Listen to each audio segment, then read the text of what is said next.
Hello friends, தளபதியோட the greatest of all time படத்துலேருந்து இப்போ ஒரு லேட்டஸ்ட்டான அப்டேட் வெளிவந்திருக்கு. அது என்ன அப்படிங்கிறத பற்றி இந்த ஒரு வீடியோவில் பார்க்கலாம். அதுக்கு முன்னாடி நம்ம சேனலை இன்னும் சப்ஸ்கிரைப் பண்ணலாம், சப்ஸ்கிரைப் பண்ணிக்கிங்க.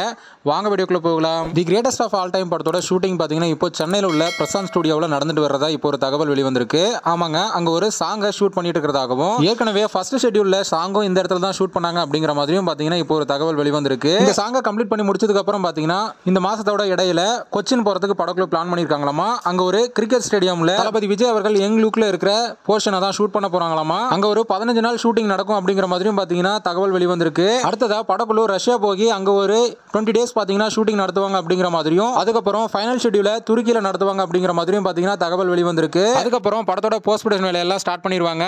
அதுக்கப்புறம் படம் எப்போ ரிலீஸ் ஆக போகுது அப்படிங்கிற அனௌன்ஸ்மெண்ட்டையும் கொடுத்துருவாங்க. ஓகே ஃப்ரெண்ட்ஸ், இந்த ஒரு தகவல் பற்றி உங்களோட கருத்து என்ன அப்படிங்கிறத கமெண்ட்ல சொல்லுங்க. இந்த வீடியோ பிடிச்சிருந்தா லைக் பண்ணுங்க, ஷேர் பண்ணுங்க. இது போன்ற தளபதி பற்றின அப்டேட்களை தெரிந்து கொள்ள நம்ம சேனலை சப்ஸ்கிரைப் பண்ணி சப்போர்ட் பண்ணுங்க. அடுத்த ஒரு வீடியோவில் பார்க்கலாம்.